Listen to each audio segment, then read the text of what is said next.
une notion qu'on pourrait traduire en une seule santé sous l'eau, qui fait appel en particulier à la dénomination utilisée par l'UICN, qui est l'Union internationale de conservation de la nature, One Health, c'est-à-dire que l'importance de la relation entre les écosystèmes marins, dans le cadre de l'océan, et l'homme. Et cette interrelation est fondamentale, c'est-à-dire considérer que ces deux mondes dissociés, c'est aller à la perte de l'homme. Donc je suis président de la Fédération française d'études et de sports sous-marins, donc fédération sportive, délégataire de l'État, qui a son siège sur la région provençale Côte d'Azur, donc à Marseille. Ce sujet intervient en particulier au croisement de deux thématiques fortes, je dirais, de l'État, 2025 année de la mer, premièrement, et deuxièmement aussi la grande cause nationale sur la santé mentale qui a été décidée pour cette année. Donc vous comprenez que cette association du monde sous-marin avec la biodiversité et de la santé mentale pouvait trouver un peu commune union à travers cette conférence qu'on va avoir le plaisir de réaliser devant vous, avec Vincent Marant. Vincent Marant est donc agrégé de biologie. Il est le responsable national du développement durable au sein de la Fédération française d'études et sports sous-marins. Et moi-même, je suis donc le président de la fédération et qui suis aussi médecin de plongée, médecin hyperbare et médecin du sport, qui explique que ces deux talents se conjuguent pour faire cette conférence devant vous. Alors, première partie, je vais aborder avec vous les bienfaits de la plongée. Les gens qui ont l'occasion d'aller souvent sous l'eau, que ce soit en apnée ou en bouteille, ont des sensations effectivement de bienfaits. Ces bienfaits, il y a plusieurs éléments. Il y a un effet sport, que je vais détailler, un effet nature, très très important, grâce à la biodiversité, puis un effet propre lié à l'immersion et l'hyperbarie. L'effet sport, c'est quelque chose qui est maintenant bien connu depuis une dizaine d'années. On dit souvent que le sport est mieux qu'un médicament, en tout cas sans effet secondaire, dans la mesure où le sport est réalisé, je dirais, dans des conditions convenables. Je ne parle pas du sport de compétition. Donc, de plus en plus, on dit que le sport, c'est comme un médicament, voire mieux qu'un médicament. Ce constat vient du fait que dans les civilisations, nos civilisations occidentales en particulier, on vit de plus en plus vieux, mais on vit de plus en plus vieux en mauvaise santé. C'est-à-dire qu'on a des gens qui ont des impotences fonctionnelles, en particulier en raison de la sédentarité qui est fondamentale, et on a de plus en plus de gens qui ont des problèmes pour se déplacer et qui peuvent vivre très vieux, mais qui effectivement, on se demande presque parfois si la notion d'humanité reste, parce qu'effectivement, il y a une sédentarité qui a entraîné des impotences majeures. Donc on s'est rendu compte que le sport est un moyen de limiter ces conséquences de la sédentarité. Deuxième point, et c'est le cœur de métier un peu de cette conférence, l'effet nature. L'effet nature, de plus en plus, on se rend compte que les populations pratiquent des sports de nature. On a un engouement des sports de nature depuis 10-15 ans, ce retour à la nature, ce contact avec la nature, qui fait qu'effectivement, c'est ce dont on va parler à plusieurs moments, va permettre de développer des compétences. Je donne un exemple, faire du jogging dans un milieu urbain ou faire du jogging dans un milieu tel qu'une forêt, c'est pas du tout pareil. On s'en est rendu compte on en parlera un peu plus tout à l'heure, avec des IRM fonctionnelles cérébrales qui montrent que les simulations des zones du cerveau sont pas les mêmes. Quand on fait du jogging dans une zone urbaine, c'est l'enfer et votre cerveau n'est pas du tout reposé. Donc le contact avec la nature et avec la biodiversité est fondamental, on va dire en particulier avec le nombre d'espèces avec lesquelles vous êtes en contact. Ça, c'est une notion importante. Plus le nombre d'espèces est importante, plus il y a une relation de bien-être et de bienfait. Or, le monde sous-marin, c'est celui qui permet des relations privilégiées, soit avec des gros animaux, des mammifères en particulier, beaucoup plus qu'en milieu terrestre, mais aussi avec des petites bêtes, on en parlera tout à l'heure. Donc, cette biodiversité multiple et avec ces contacts multiples est très, très important. On parle de plus en plus de la notion de l'effet dose nature. La notion qu'il faudrait 1 heure au moins par semaine d'être en contact avec la nature. C'est des choses qui apparaissent dans les publications scientifiques de plus en plus. Vous connaissez tous la notion de vitamine green, hein, je le détaillerai tout à l'heure, la vitamine G. Moi, dans le domaine sous-marin, je parle de la vitamine bleue, mais c'est un peu pareil. On va le détailler tout à l'heure. Donc, l'importance de la nature comme un remède. Troisième élément, on a vu le sport, on a vu la nature. Et troisième élément, l'effet propre de l'immersion et de l'hyperbarie. Effectivement, le milieu subaquatique, c'est pas le milieu aquatique, c'est une dimension plus importante, puisque le milieu subaquatique, c'est que je suis inclus, je suis en immersion, je suis donc en inclusion dans le milieu aquatique, avec une sorte de réviviscence fœtale, probablement, qui entraîne des mécanismes archaïques au niveau du cerveau qui sont intéressants. Donc cette immersion et cet effet de l'hyperbarie, c'est le fait de respirer sous pression, va avoir des effets bénéfiques. Alors, quels sont les effets bénéfiques que l'on a? On a 3 grands types de bienfaits. Je détaillerai surtout les psychomentaux tout à l'heure. Les bienfaits physiques, pour ceux qui sont allés déjà dans les 3e dimensions que représente le milieu subaquatique, il y a cette notion d'apesanteur, effectivement, qui est fondamentale. Quand on fait plonger, par exemple, des personnes en situation de handicap moteur, on voit bien que c'est une vraie différence pour eux. Ils laissent le fauteuil roulant sur le bateau et dans l'eau, ils se déplacent en 3 dimensions. L'impact sensoriel que connaissent tous les gens qui plongent, les modifications visuelles, les modifications auditives, mais aussi les modifications proprioceptives. J'ai pas les mêmes appuis plantaires dans l'eau que ce que j'ai, je dirais, sur Terre. Sur Terre, j'ai la gravité. Sous l'eau, la gravité, elle est modifiée, elle est relative, on va dire. Donc cet impact sensoriel est important, cette apesanteur, et surtout, un élément fondamental, c'est la cohérence respiratoire. Dans l'eau, pour ceux qui plongent, alors soit en apnée, on va l'aborder, soit ceux qui sont en bouteille. Quand vous êtes en bouteille, vous avez une inspiration qui est un peu plus importante que la normale. C'est-à-dire que dans l'eau, vous respirez spontanément. Donc c'est une inspiration un peu forcée, spontanée. Et vous devez conscientiser l'expiration. Qu'est-ce qui se passe quand vous faites de la méditation? Vous faites une inspiration un peu forcée et vous êtes sensibilisé à votre expiration. Et dans le monde subaquatique, quand on fait de la plongée, c'est fondamental de conscientiser son expiration. Donc d'emblée, on est dans une situation propice à la méditation. L'apnée, effectivement, l'apnée, c'est une absence de respiration sous l'eau, mais il y a une préparation respiratoire qui va se faire en amont. Et comme elle se fait en amont, il y a effectivement, une régulation respiratoire qui se fait avec une conscientisation, inspiration, expiration. Donc c'est pour ça qu'on utilise le mot qu'on va utiliser de plus en plus, de plongée de pleine conscience. Bienfaits physiques, bienfaits sociaux, ils ont leur importance, en particulier chez les jeunes, c'est la notion de socialisation. Quand on fait plonger des jeunes de quartiers prioritaires de la ville, ils arrivent, ils veulent tout casser. Quand ils sont sur le bateau, c'est un peu différent. Quand on les a équipés, ils écoutent tout ce que vous dites. Et les signes que vous leur dites, ils vont les faire sous l'eau. Et sous l'eau, ils vont pas s'éloigner. C'est important, donc on participe à une socialisation qui est très intéressante. Et puis c'est aussi un développement d'autonomie. Je suis autonome, mais je suis au sein du groupe. Donc c'est des notions qui ont leur intérêt sur le plan des relations sociales. Le plus important, ce sont les bienfaits psychomentaux. C'est une action anti-stress, une action de résilience, c'est ce qu'on va détailler tout à l'heure. Je vais laisser la suite à mon collègue. Merci Frédéric et bonjour à vous. Alors, je suis né très jeune dans un monde très vieux, comme disait Eric Satie, et je suis né dans le nord de la France, petite ville du nord de la France, loin de la mer, relativement loin de la mer, et il y avait autour de ma petite ville, il y avait de la campagne, il y avait encore des fossés avec des grenouilles, avec des épinoches, il y avait des forêts, et comme dans les contes de fées, ma marraine m'a donné le goût de la nature, et je suis tombé très petit dans la nature, dans mon goût de naturaliste. Je suis tombé dedans quand j'étais petit, comme disait Obélix, mais la comparaison va s'arrêter là. Et autour de moi, il y avait des forêts. Et dès que j'ai eu un vélo, eh bien, avec mon vélo, j'allais me promener dans les forêts. Et les animaux que je voyais à la télévision, les animaux que je voyais dans mes livres, eh bien, je les rencontrais pas si souvent que ça dans les forêts. Et il y avait cette petite frustration quand même. Alors bien sûr, il y a les oiseaux. Il y a les oiseaux, rapidement, j'avais eu une paire de jumelles, et puis j'ai un téléobjectif, j'ai essayé de faire des photos, c'était relativement médiocre. Les oiseaux sont relativement farouches, et puis on les approche pas si facilement que ça.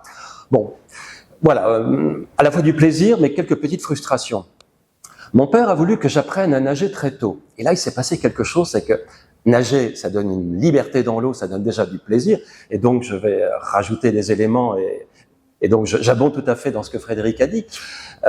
L'eau, c'est déjà un immense plaisir, mais je sais pas pourquoi, moi, rapidement, je me suis mis à aimer descendre au fond de la piscine et aller chercher les petits objets qui avaient été perdus. Et je sentais ce plaisir du déplacement dans les 3 dimensions.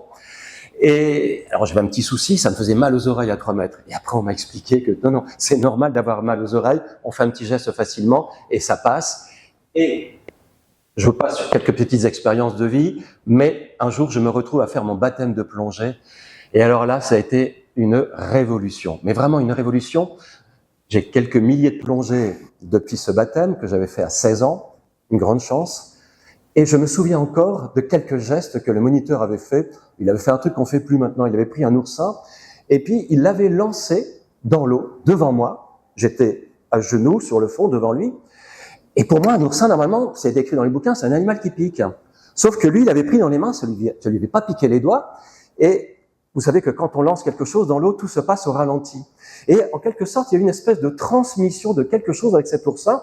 Je me suis dit, bon, ça lui a pas piqué les mains, je vais le prendre. C'est les gros oursins granuleux qui sont absolument pas piquants. Je l'ai reçu, je l'ai reposé délicatement. Et c'était un des premiers animaux que j'ai vus lors de mon baptême de plongée. Mais autour de nous, il y avait des girelles, il y avait des castagnols. J'étais totalement incapable de leur mettre un nom, mais j'ai adoré ça. J'ai vraiment adoré ça. Et je me suis engagé dans ma vie de plongeur. J'ai appris à plonger dans les clubs. Ensuite, j'ai découvert que dans la fédération, il y avait une commission biologie. Alors là, pour moi, c'était la révélation. Il y avait d'autres personnes qui s'intéressaient au monde vivant sous-marin. Et donc, grâce à cette commission biologie, bien, j'ai pu acquérir des connaissances, j'ai pu plonger avec les yeux davantage ouverts, davantage de connaissances. J'ai aussi appris à prendre des photos. Et puis, j'ai fait des rencontres, j'ai fait des photos. Je vais vous en partager quelques-unes de ces rencontres, notamment avec les poulpes, des animaux qui, depuis un fameux documentaire qui est passé récemment, des animaux qui ont acquis un capital de sympathie auprès du grand public, alors que nous, les plongeurs, ce capital de sympathie, on l'avait déjà parce que ils ont un regard très particulier. Vous savez que c'est des mollusques, hein. Ce sont des cousins de la moule et des limaces qui sont dans votre potager. Donc, mais c'est un mollusque qui a, et c'est une réalité quand même, sans mettre d'anthropomorphisme, qui a un cerveau et qui a une curiosité. Vous posez la main devant le trou du poulpe, gentiment, et s'il le veut, c'est lui qui décidera, il va poser un tentacule avec ses ventouses sur vos doigts, et vous aurez un contact, vous aurez une sensation. Ça va s'arrêter là, mais c'est déjà quelque chose de tout à fait étonnant. Et on a détruit l'image très négative du poulpe, de la pieuvre, que Victor Hugo avait fait naître avec son roman Les Travailleurs de la mer. Donc voici déjà un animal attachant, pas seulement à cause de ses ventouses, mais voici déjà un animal attachant qu'on peut rencontrer et qui laisse des souvenirs très forts en plongée. D'autres rencontres animales, voilà, les mérous, ces gros poissons. Les mérous, notamment dans le parc de Porquerolles, eh bien, ils ont chacun leur personnalité. Et certains de ces mérous sont curieux, viennent vous voir. Je me souviens d'un moment où je prenais une photo, je m'intéresse à plein, les petites bêtes, les grosses bêtes, mais je m'étais tourné sur un tombant, je prends des photos et à un moment, je sens une présence, je me dis, tiens, c'est mon compagnon de plongée, il est derrière moi. Non, c'était un mérou qui était en train de regarder ce que je photographiais. Lui, voilà, c'était un curieux, comme moi sans doute, donc on avait une curiosité réciproque. Et on a établi maintenant des relations très pacifiques avec les mérous. Voilà, on les respecte et on est très heureux de les rencontrer. Et depuis qu'on a pris des mesures de protection plus importantes, eh bien les mérous se sont multipliés, on a la chance d'en rencontrer de plus en plus. Voilà, c'est un gros poisson qui a un petit côté débonnaire, mais qui a aussi son caractère. Et pour nous, c'est une très très belle rencontre. Encore une rencontre assez exceptionnelle. Il y a quelques instants, nous étions plusieurs dans une salle de conférence où on parlait des mammifères marins, on parle des dauphins. Alors bien sûr, ils ont une valeur emblématique absolument incroyable. Comme n'importe qui, on prend la mer et on voit les dauphins en surface, on les voit sauter. Et on vous a donné tout à l'heure les conseils de respect quand on navigue, mais il faut savoir qu'il existe une certaine catégorie de dauphins qui vient à notre rencontre.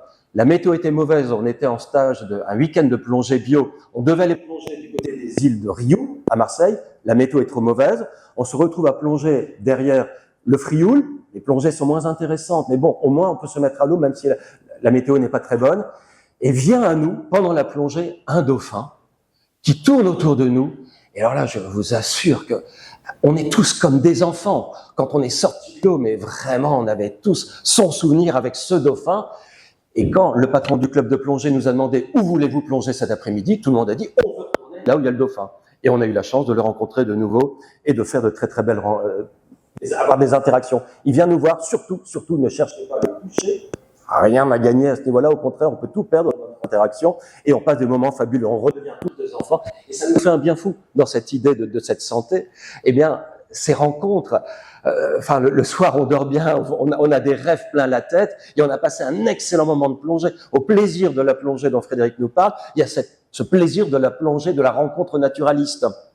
Et voilà. Et donc, grâce à la plongée, on peut avoir des rencontres avec ces espèces et il y a une fabuleuse biodiversité.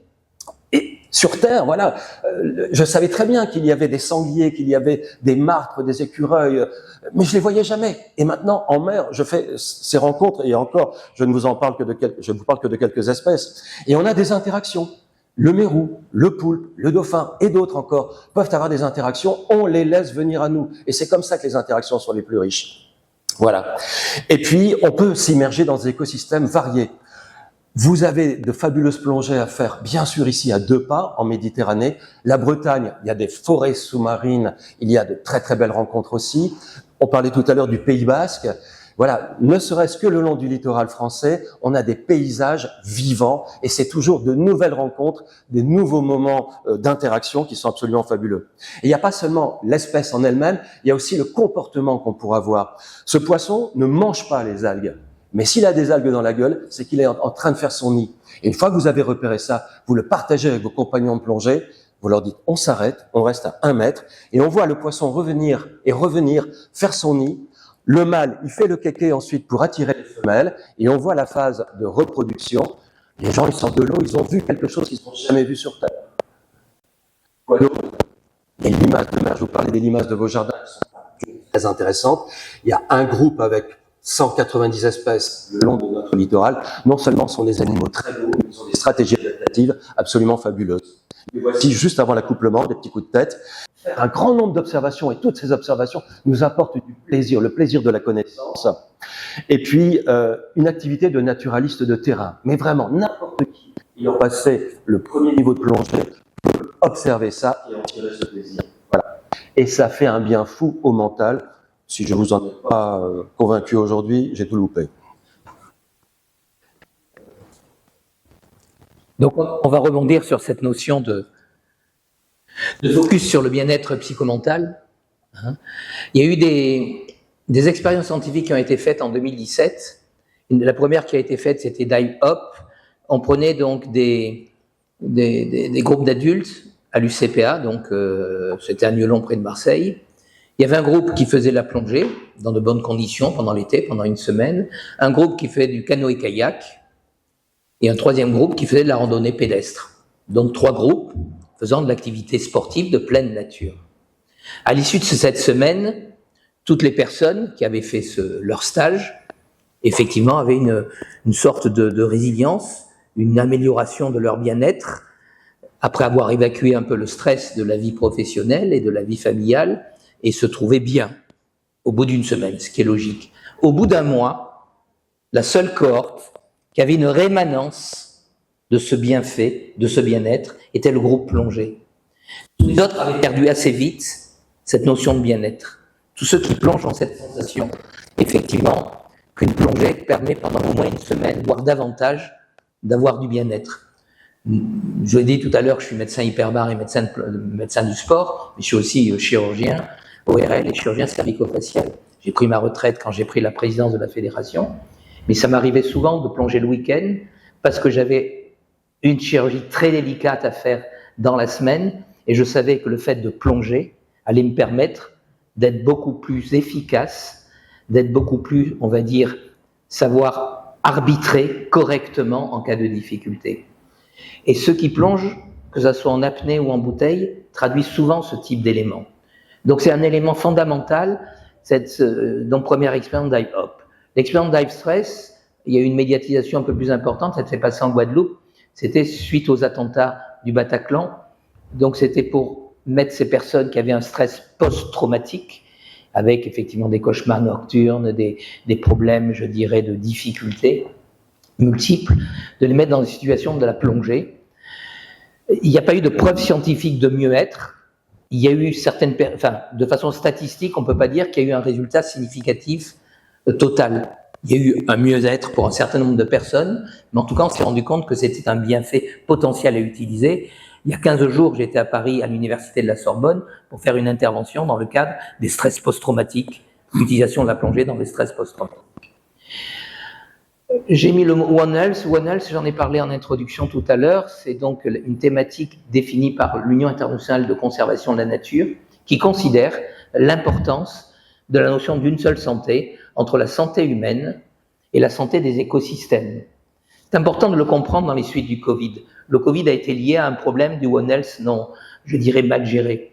Effectivement, le fait d'enlever des barrières intermédiaires entre l'homme et certaines espèces, par la disparition, je dirais, de certaines espèces, va entraîner une transmission de maladies animales, en particulier virales, vers l'homme. On peut penser dans le futur qu'on aura peut-être d'autres épidémies virales liées à la disparition de la biodiversité. Donc c'est une notion qui est fondamentale.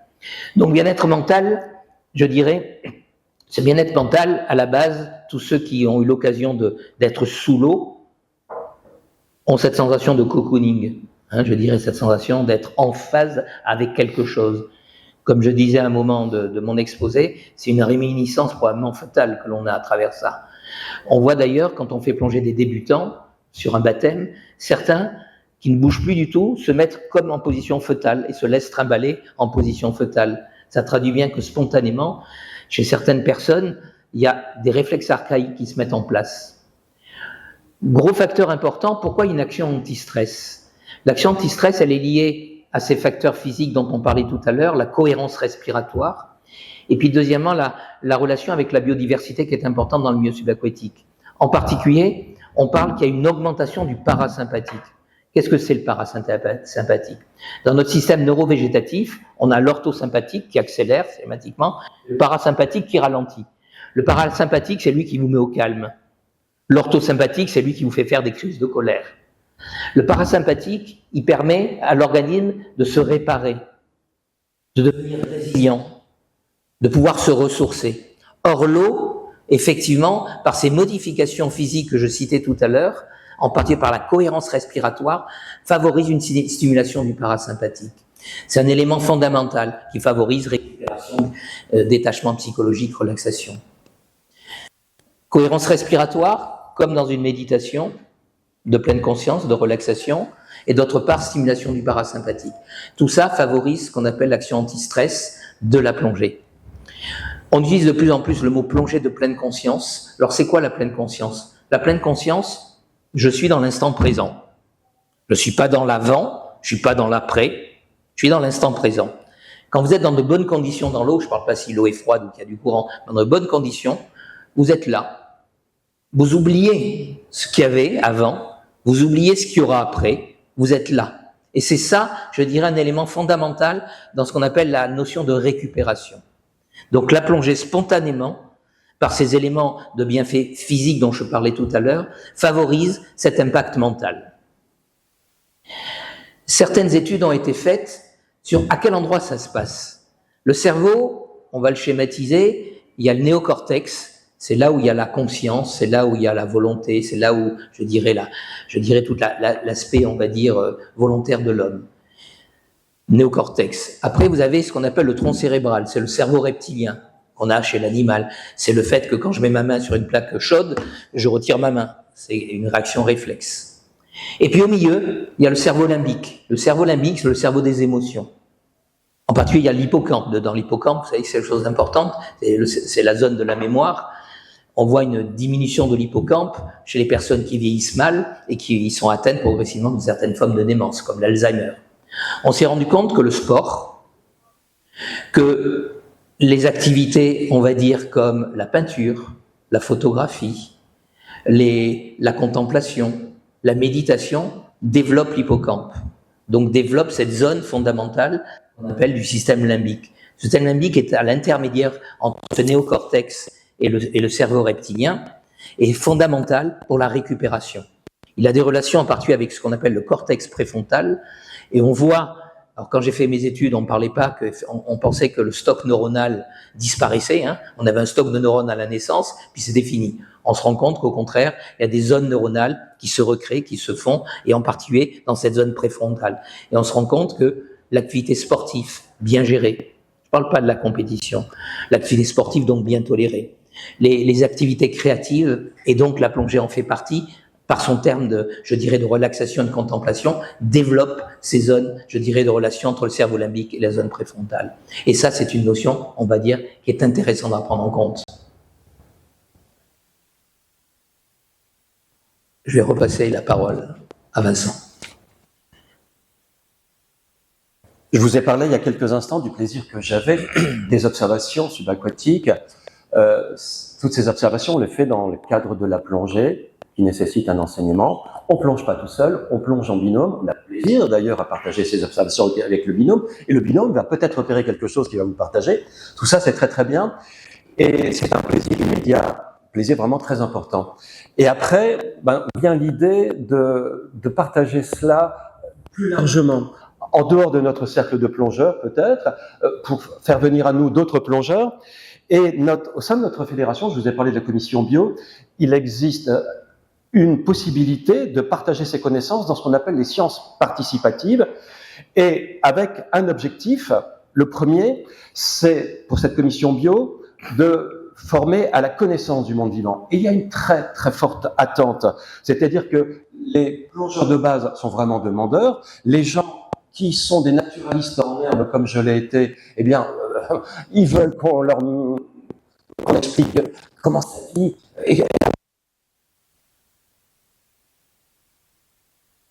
Petit mollusque bizarre. Voilà, donc, mettre un nom, savoir comment ça vit. Et puis après, il y a aussi le plaisir de garder des souvenirs, le plaisir de faire de belles photos, puis des photos intéressantes. Donc c'est également une attente que l'on essaye de satisfaire. Et rapidement, on se rend compte aussi qu'on évolue dans un milieu qui a une certaine fragilité. Et donc, la mer qui veut bien nous accueillir, eh bien, il faut la respecter.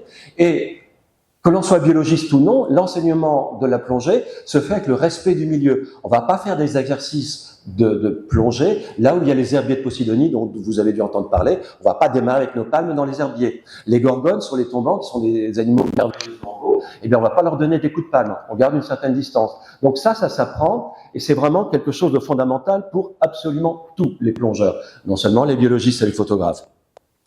Alors petit à petit, on a mis en place des outils pédagogiques pour faire connaître ces animaux en donnant aux formateurs un maximum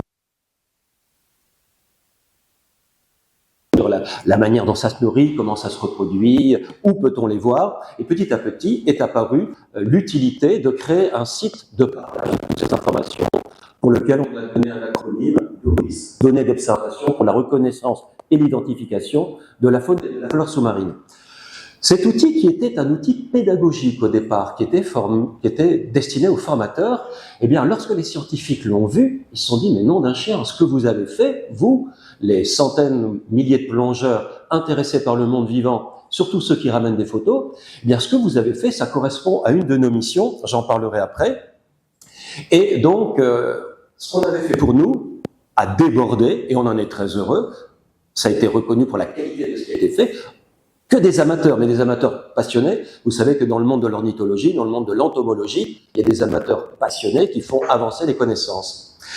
Est apparu ensuite, dans un deuxième temps, un outil complémentaire qui s'appelle Chromis. Je m'intéresse, et ça peut être le cas pour des chercheurs, pour des étudiants, des étudiantes, je m'intéresse à une espèce en particulier, il y a une manière d'entrer sur Chromis, voilà, où peut-on, le long du littoral français, rencontrer telle espèce, et vous aurez la carte de France de toutes les observations. Voilà. Les scientifiques nous demandent parfois aussi de participer à des signalements. Par exemple, à quel endroit on peut voir telle ou telle autre espèce de mérou, et il y a quelqu'un ici particulièrement intéressé, eh bien, voilà, on peut recevoir des messages et on va faire un focus particulier.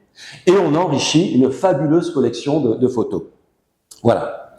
Je reviendrai ensuite sur un deuxième temps sur ce que les scientifiques ont pu apprécier davantage. De cette récupération du stress grâce à la plongée, je voulais vous parler de deux projets scientifiques sur lesquels la fédération s'est impliquée, et donc je suis le coordinateur. Premièrement, il y a un projet européen qui vient d'être validé par l'Europe, qui était sur le thème Erasmus plus jeunesse. Le thème, c'est tout simplement les bienfaits de la plongée sur la santé mentale des jeunes. Au sorti du Covid en particulier, il y avait une importance, puisque il y a pas mal de détresse psychologique chez les jeunes au sortir du Covid. Les psychiatres, effectivement, il y a beaucoup de jeunes qui sont malheureusement en besoin d'un suivi psychiatrique suite à ça. Donc ce projet, il a 3 volets en quelque sorte. Une première étude, donc c'est un projet européen, donc avec une coopération européenne avec la Belgique, l'Italie et Malte. Premièrement, il y a une étude épidémiologique qui va être faite sur grande échelle, sur des jeunes. Alors on a pris des jeunes de 18 à 29 ans, 18 ans pour des raisons d'autorisation parentale et 29 ans parce que c'est l'âge maximum du jeune au niveau de l'Europe, pour faire une étude, on va dire qualitative, sur les gens qui pratiquent la plongée par rapport à ce qu'on appelle des grilles de tests psychologiques sur les bienfaits apportés par la pratique régulière de la plongée. Deuxième volet, c'est une étude à ce moment-là plus scientifique avec des critères quantitatifs, c'est les études, ce qu'on appelle des marqueurs du stress. Les marqueurs du stress, on peut les doser, en particulier au niveau salivaire, le cortisol étant un des plus connus, mais c'est pas le meilleur, on va dire. C'est les marqueurs du stress, où on va pouvoir, avant plongée, après plongée, à l'arrivée et aux sorties et à la fin d'un stage, voir comment les gens évoluent par rapport aux marqueurs de stress. Et ceci à travers une cohorte de jeunes adultes qui viendraient donc sur la base de Niolon, donc la base de l'UCPA, et ceci sur 2 stages successifs. Donc ceci, ça sera pour l'année 2026. Et dernière partie de ce projet européen, ça sera une grande conférence à Paris, européenne, sur justement les bienfaits mentaux de la plongée. Voilà, donc c'est le premier projet que je voulais quand même vous dire, traduisant qu'une fédération sportive comme notre fédération est très impliquée justement dans cette réflexion du mot étude, études et sports sous-marins, c'est le nom de la fédération études et sports sous-marins, qui effectivement a une démarche d'études, démarche scientifique. Deuxième dossier, j'étais il y a 15 jours membre de jury de thèse, d'une thèse de sciences économiques de gestion, très intéressante. Ce doctorant, je l'ai suivi pendant 4 ans. C'est tout simplement quelqu'un qui était donc dans les sciences de gestion, qui voyait comment la récupération du stress au travail pouvait être faite grâce à quelqu'un qui pratiquait la plongée. Schématiquement, les gens qui plongent régulièrement, ils font moins d'arrêts de travail, ils font moins de burn-out, ils ont moins de problématiques, ils s'intègrent mieux au sein de leur entreprise. C'est des constatations. Donc, c'était le but de cette thèse de faire une étude à partir de ça. Et donc, c'était des mécanismes de récupération du stress qui étaient faits à ce niveau-là, utilisant un modèle économique qui est connu, ce modèle de Sonnentag, peu importe, qui a permis de mettre en avant que dans les modèles de récupération au stress au travail, il y a 2 choses qui sont fondamentales, c'est le détachement psychologique et d'autre part la relaxation. Or, tout à l'heure, pour ceux qui étaient là, quand on parlait du bienfait mental, on a parlé de la méditation de pleine conscience qu'apporte la plongée, de la relaxation qu'apporte la plongée. Donc effectivement, ce qui explique que la plongée est un des meilleurs pourvoyeurs de la récupération au stress au travail. Autre élément aussi, c'est que cette étude, elle a permis de trouver des éléments qui permettaient de développer des compétences utilisables, dans sa vie personnelle et familiale.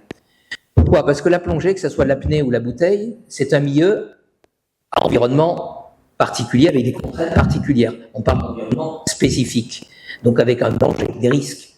Quand vous discutez avec les médias, ils disent « Oh, la plongée, c'est dangereux, c'est risqué ». Mais du coup, on forme les gens avec la notion de sécurité. Quand il y a une notion de risque, il y a une notion de sécurité. L'alpinisme fonctionne comme nous. Et cette éducation, cette progression que l'on fait avec la réflexion sur le risque et la sécurité va permettre plus particulièrement de développer ce qu'on appelle la notion d'arbitrage en cas de difficulté, la notion justement de mieux maîtrise du stress. C'est parce qu'on est dans un environnement spécifique à contraintes particulières qu'on apprend, sans le savoir, à mieux gérer les problématiques, je dirais en cas de difficulté, de stress professionnel ou familial. Donc cette notion, on va dire, est une notion importante parce que c'est une émergence sur le plan société des bienfaits de la plongée sur un aspect sociétal utilisable au niveau, du travail. Je vais te repasser la parole parce qu'on doit accélérer. Vas-y. Alors Frédéric parle d'études, et nos activités se prolongent par des études et puis par d'excellents contacts avec des structures de recherche comme l'Office français de la biodiversité. Et nous avons été reconnus, nous sommes une fédération sportive, mais c'est vrai qu'il y a le mot études dans le nom de la fédération, c'est pas rien, parce que nous sommes un partenaire engagé pour la nature, c'est-à-dire que nos activités s'intègrent très très bien dans le respect et la connaissance du monde naturel. Voilà. On a une pratique qui se veut et qui est respectueuse. La plongée a quand même pas mal évolué. Au départ, c'était un peu des anciens militaires. Voilà, vous pensez à Cousteau, c'est historique, mais des gens qui étaient issus du monde de l'armée, c'était très masculin. Et de plus en plus, nos activités se féminisent, notamment la découverte biologique. Voilà. Et on a des rapports avec les sciences participatives qui fait qu'on est reconnu maintenant par l'OFB. Frédéric parlait de l'Union internationale pour la conservation de la nature. Et c'est le liste rouge qui permet de classer les espèces en fonction de leur vulnérabilité, du risque de disparition, ou au contraire, tout va bien et c'est tant mieux. Donc, nous sommes également reconnus dans le cadre de notre espèce. Le Musée national d'histoire naturelle a été le premier de ce que nous avions fait, parce que nous allons dans le sens d'une définition du musée. C'est pas ça, c'est une connaissance. Donc, on a une partie du travail du muséum, c'est l'inventaire national du patrimoine naturel. On a signé une convention de partenariat et en plus, on apporte des connaissances. Voilà. Même si au départ, ce n'était pas notre vocation première, il n'y a pas tant de scientifiques que ça qui se payaient pour passer du temps sous l'eau, pour plonger, pour s'arrêter. Et nous sommes des centaines, des milliers à faire ça. Et en plus, maintenant, on a des images qui en témoignent. Il existe également une structure qui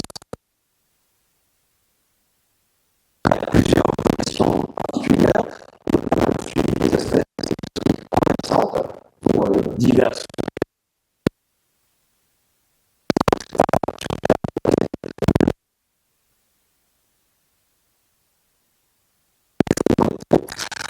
J'ai la modification de la répartition des espèces en fonction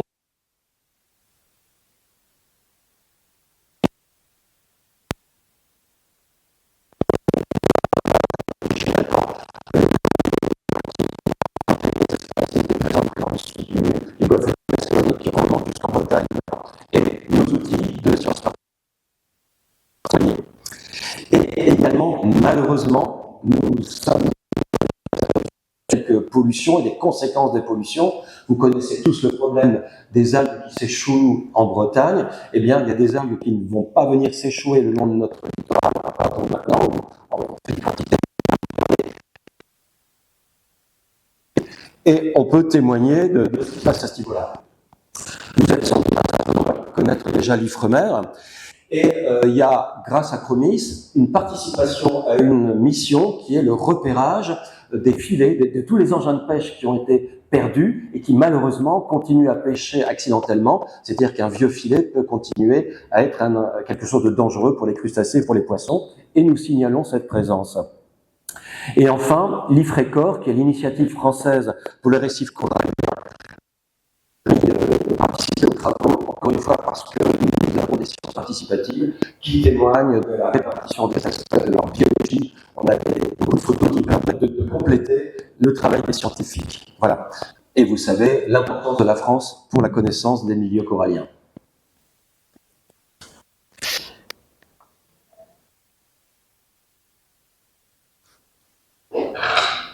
Avant de clôturer par une vidéo qu'on va passer dans une minute, on va l'un et l'autre utiliser un mot final. Moi, je voudrais insister sur la notion de résilience et bien-être qu'apporte la plongée. Il faut savoir que la fédération qui a été créée en 1948, la Fédération d'études des sports sous-marins, dans son ADN, depuis 1948, il y a la notion de sensibilisation du public et protection de l'environnement. Du coup, c'est dans notre ADN ce que vous avez entendu. C'est peut-être ce que je peux vous transmettre, mais en tout cas, plonger vous permet effectivement de développer chez vous une grande capacité en résilience. Vous avez compris que notre plaisir de la plongée augmente avec le plaisir du partage. C'est un grand plaisir pour moi, comme pour mes homologues, de me rendre d'un endroit à l'autre sur le long des côtes de France, de rencontrer des gens qui vont me faire découvrir la richesse biologique du Pays Basque, par exemple, où j'ai encore des choses à découvrir. Et puis on va rencontrer, voilà. Et vous savez qu'on peut toucher des publics, le public des enfants, qui est vraiment un public fondamental pour l'avenir de nos activités, pour l'avenir. Alors c'est toujours une gageure, c'est toujours quelque chose là quand on parle des générations futures, mais c'est une réalité. Ils sont extrêmement demandeurs. Je vous ai dit aussi, on a des activités qui permettent d'équilibrer entre le masculin et le féminin de la pratique de la plongée, et c'est vraiment un plaisir pour nous. Voilà, le plaisir du partage, pour moi, ce sera mon mot final. Donc le clip qu'on va vous présenter est un clip qui a reçu un label La Mer en commun, 2025 La Mer en commun, de la part du ministère de la Transition écologique, et qui a reçu aussi un label Santé mentale de la part du ministère de la Santé.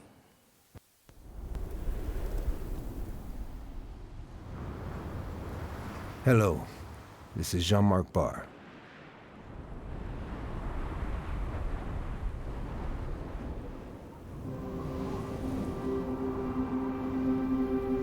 The oceans gave us life. Without their subtle alchemy whose secrets only they hold, our blue planet would have remained barren. They are home to a tremendous abundance of biodiversity. Our divers, privileged sentinels, have the chance to pass through the looking glass to witness its treasures.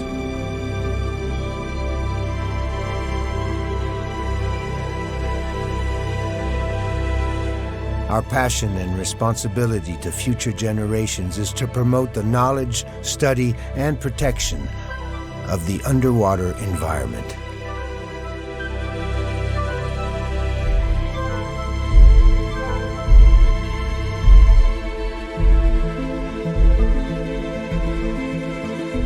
The oceans breathe. They give life.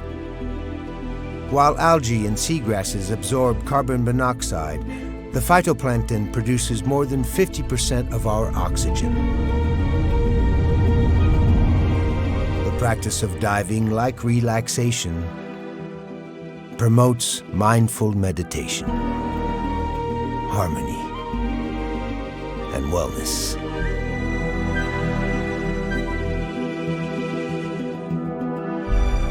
Our oceans provide vital resources.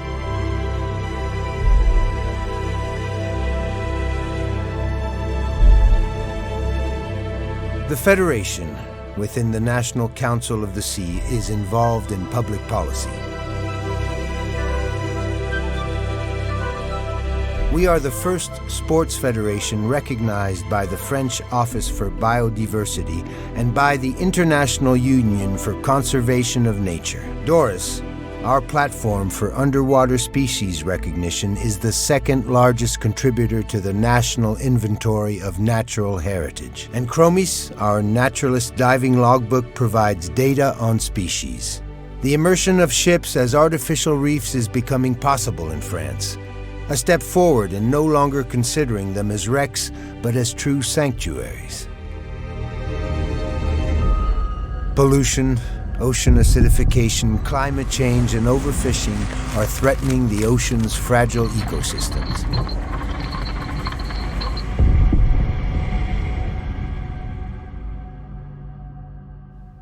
This abundance of biodiversity born from a drop of water is a 1,000-year-old story, yet this balance is more threatened than ever. The health of future human generations is directly linked to that of the oceans and the biodiversity they produce. Diving is an antidote to stress, a blue vitamin for our mental health. But careful, it's easy to become addicted. Protecting our oceans is protecting our future, and every action counts. Together, we can help preserve it for future generations.